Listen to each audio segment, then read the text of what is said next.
She was never accused. She was never judged. And yet, her life ended as if she had committed an unforgivable crime. When Isabella of Aragon disappeared from the center of power, no bell was rung, no public disgrace was announced. The court simply stopped looking at her, and history followed their lead. Before that silence, there was reverence. Isabella was born into the royal house of Naples, a dynasty obsessed with order, bloodlines, and appearances. From childhood, she was shaped to be flawless, not brilliant, not outspoken, flawless. Her value was measured in calmness, obedience, and the ability to make powerful men feel secure about the future they were arranging without her consent. At court, Isabella was admired the way one admires a sacred object, carefully, from a distance. Her beauty was described as pure, almost instructional. Chroniclers praised her restraint, her composure, her virtue. She was not expected to desire. She was expected to represent, and she did so perfectly. In ceremonies, Isabella stood where she was placed. In negotiations, her name sealed agreements she never heard discussed.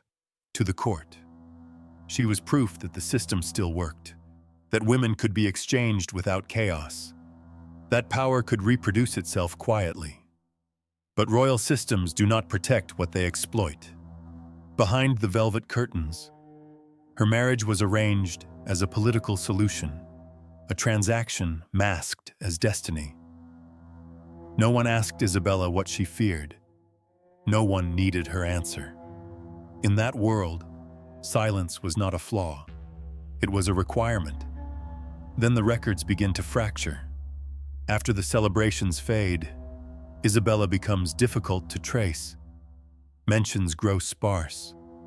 Descriptions lose warmth. Her presence is reduced to footnotes. The woman once celebrated as the embodiment of order becomes an inconvenience history prefers not to explain. This is where textbooks turn the page. Because what happened to Isabella of Aragon was not glorious. It was not useful, and it threatens the illusion that virtue protects those who serve power faithfully. If you were never taught what comes next, that was deliberate. Subscribe to the channel and step into the history royal courts worked hardest to bury. Isabella was 19 years old when she was married. At that age, in royal courts, youth was not innocence. It was leverage. Isabella's marriage was finalized in 1489 not because she was ready, but because the balance of power demanded it at that exact moment.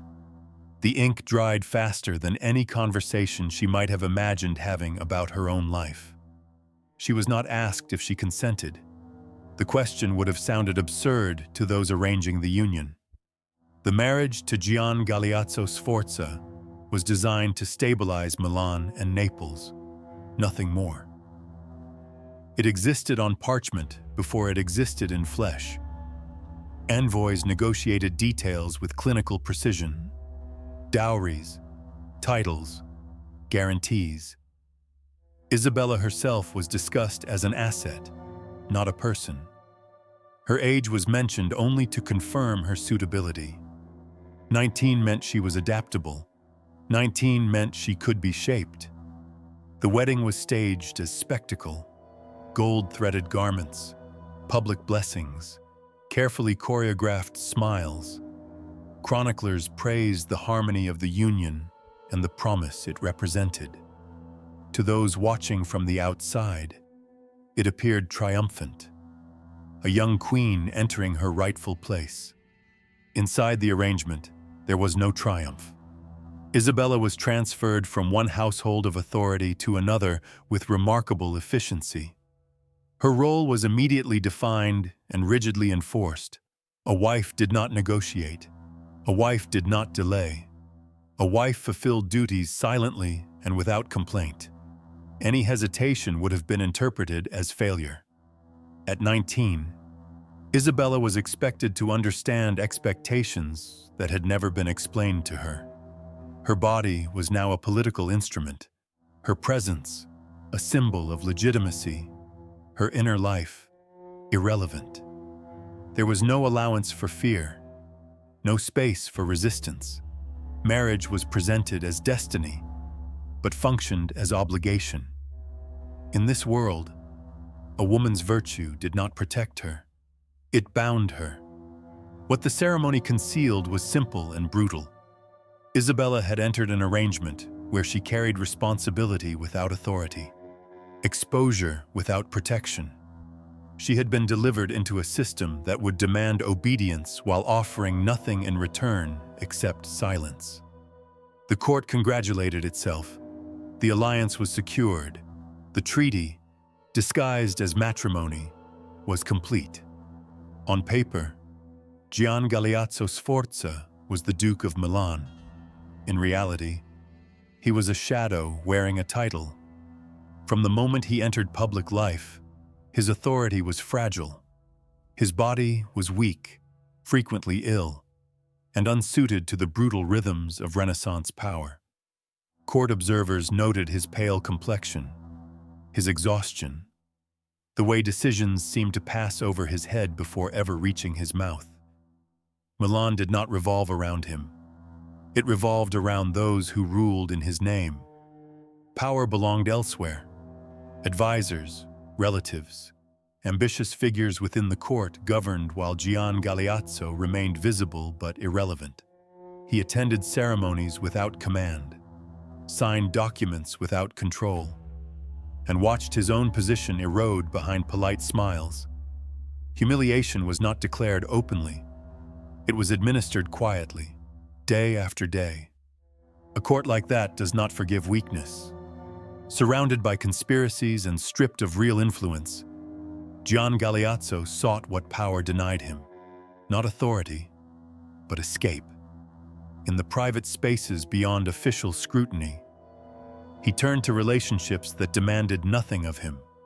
Prostitutes, mistresses, encounters that offered the illusion of control without responsibility. These relationships were not secret in the way scandals are secret. They were tolerated, understood. In elite male culture of the time, such behavior was not considered exceptional. It was expected, excused, and rarely questioned. The risk was known. The consequences were ignored. It was through these encounters that Gian Galeazzo contracted syphilis. At the end of the 15th century, the disease was already spreading through European courts. Physicians understood little beyond symptoms and superstition. What they did understand was this: it traveled through intimacy. It moved silently. And once inside the body, it did not leave. The illness followed Gian Galeazzo back into the palace, back into the chambers prepared for marriage, back into the bed shared with a wife who had no knowledge of its presence and no power to refuse what was expected of her. There was no warning given to Isabella. There was no pause in obligation. A royal marriage did not adjust itself to illness or risk. Duty remained unchanged. In that world, a wife's body was assumed to be available, regardless of consequence. The disease crossed into her life not through desire, not through secrecy, not through choice. It crossed through routine, through obligation repeated without question, through a system that treated marital intimacy as entitlement rather than mutual consent. This is the distinction history often refuses to make. Isabella did not engage in hidden affairs. She did not violate the moral codes of her time. She did not seek danger. She was infected because she fulfilled her role. Because she obeyed expectations placed upon her body. Because refusal was never a concept she was allowed to possess. Isabella did not contract the disease through indulgence. She contracted it through marriage. Not through excess, through duty. The first signs were easy to dismiss. A mark that did not heal. a fever that came and went, fatigue that lingered longer than it should have. In a court accustomed to excess and exhaustion, none of it seemed alarming at first. Isabella herself was encouraged to believe it was temporary, a reaction to travel, to stress, to the demands of her new position. The physicians agreed publicly, privately. They hesitated.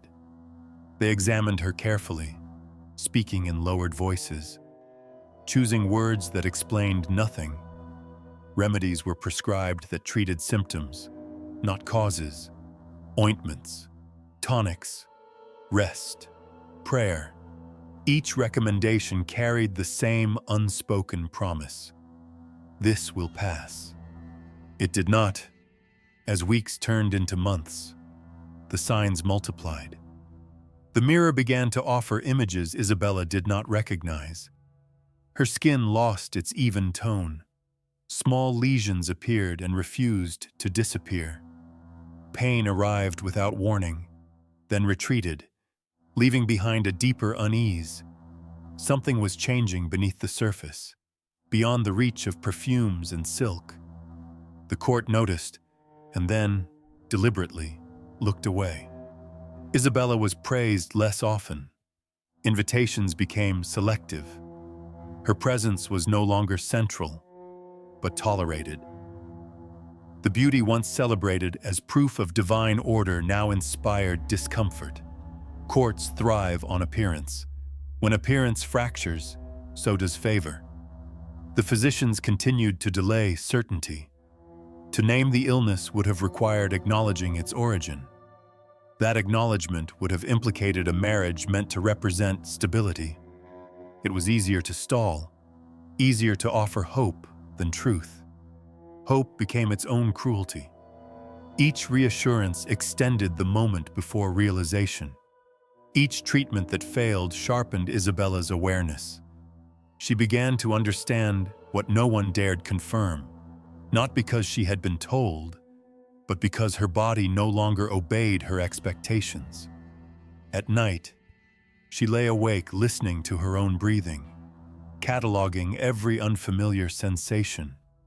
She remembered stories whispered among noblewomen, warnings never spoken aloud, illnesses that arrived through duty, through silence, through obedience mistaken for safety. The truth settled slowly, like a weight pressing down on her chest. By the time a physician finally avoided her eyes long enough for her to understand, Isabella no longer needed explanation. The fear had already found its shape. The diagnosis, when it came, did not shock her.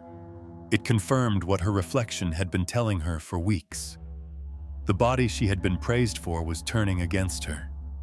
The beauty that had secured her position now marked her vulnerability. What had once granted protection began to invite judgment. Every change felt like a public unraveling of something deeply private.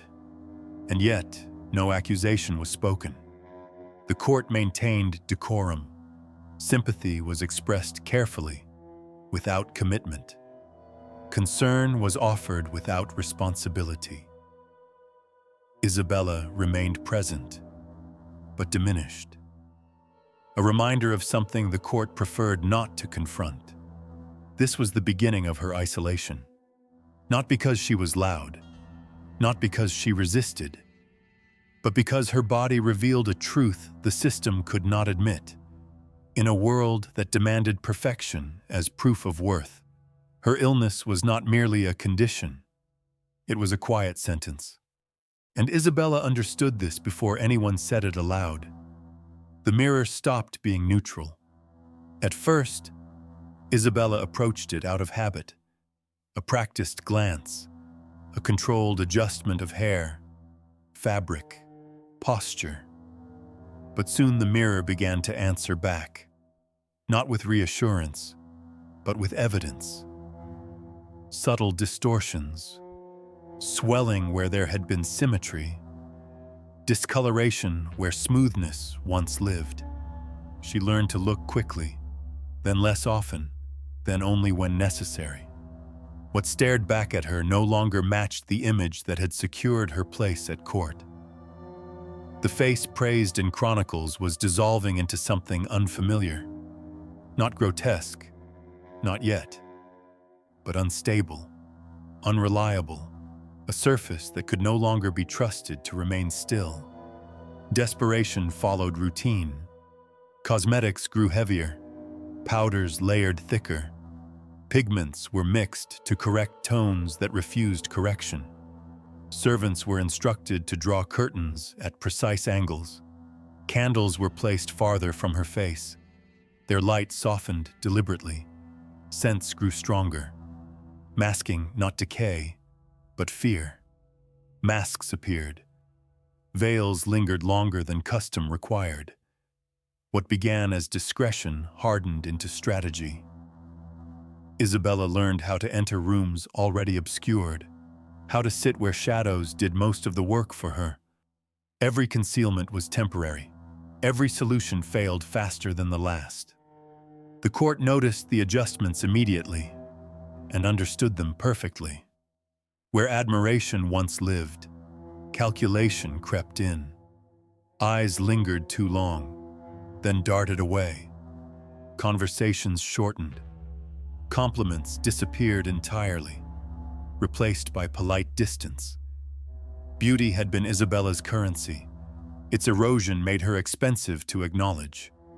This was not cruelty, it was efficiency. In royal courts, value is constantly reassessed. When Isabella's appearance began to shift, so did her position.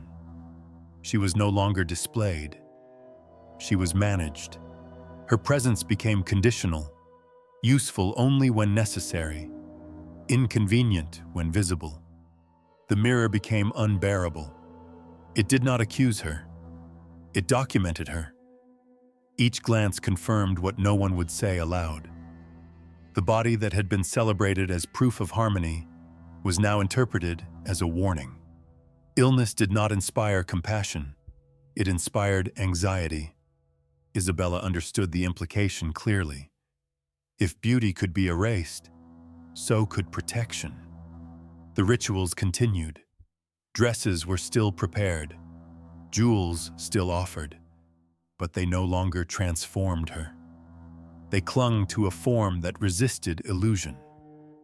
Silk could not smooth what lay beneath skin. Gold could not distract from what the eye feared noticing. She began to avoid public appearances altogether. When she did appear, silence followed her. Not respectful silence, careful silence. The kind that isolates rather than honors.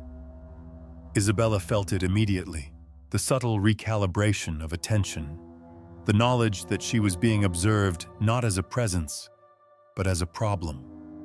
This was the true loss, not beauty alone, but the certainty that beauty had ever been enough.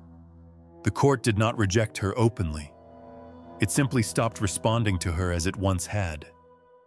That shift, quiet and absolute, marked the point of no return.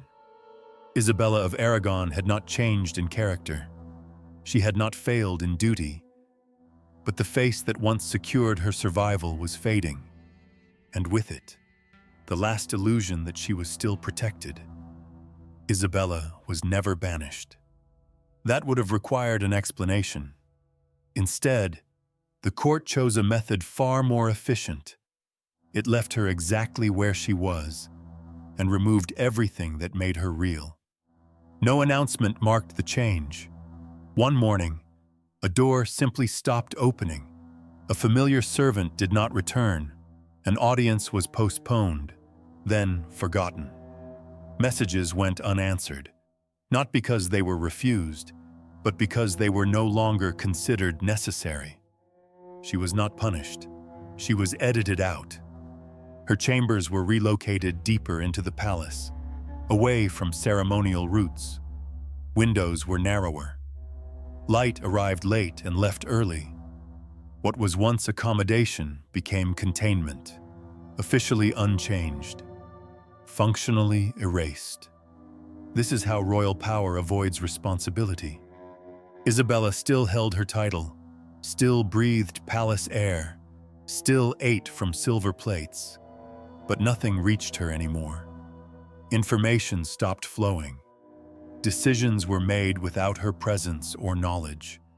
She learned of events only after they no longer mattered. The court mastered this distance with precision. When she appeared unexpectedly, conversations fractured, not with shock, but with calculation. People did not look at her face. They looked past her, as if acknowledging her fully would force them to admit what they were doing. She had become an uncomfortable truth. Illness had transformed her from symbol to liability, from proof of order to evidence of failure. The court did not fear her suffering. It feared what her suffering implied.